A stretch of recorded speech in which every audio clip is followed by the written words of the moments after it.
O Concello de Meis é un dos municipios que se adheriu ao contrato con Valoriza a través da Mancomunidade do Salnés para xestionar a recollida do lixo.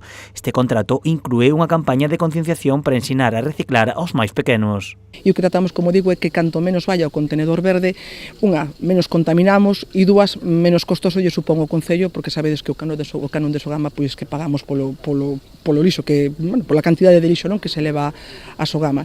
E, bueno, pois espero que esta actividade pois que se conciencie a nosa rapazada, porque a educación é fundamental.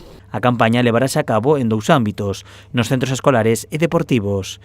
Nos centros deportivos realizaránse actividades como pedalea reciclando ou golea reciclando. As actividades cos clubes van a ser actividades lúdicas, pero que van a tratar de fomentar a reciclaxe e de concienciar na importancia da reciclaxe, e o que tratamos en todo caso pois é que vaya o menos posible o contenedor verde, que a xente empece a reciclar. Nos centros educativos a campaña será máis ampla. Os centros educativos vai a ir o camión, igual que a veces van os bombeiros ou a Garda Civil ou a Policía, pois o camión da recollida do lixo vai a ir aos centros educativos e vai a dar aos nenos unha explicación de como hai que reciclar, e van a ter ali os contenedores para saber onde teñen que botar cada cousa.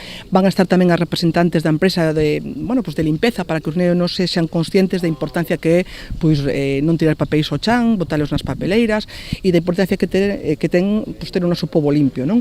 Con esta campaña búscase concienciar os máis pequenos para chegar aos máis maiores a través deles. Tentan chegar á población máis pequena da casa a través de coles e de clubes deportivos, para que sexan eles os transmisores hacia os maiores, e que cada un pois sepa onde depositar o lixo correctamente. A colaboración entre o Concello de Meis e Valoriza tamén permitiu aumentar nun 50% a cantidade de contedores da vila, especialmente os de envases e papel. A primeira actividade terá lugar o domingo e será pedalea reciclando, organizada polo Club Armenteira e Punto.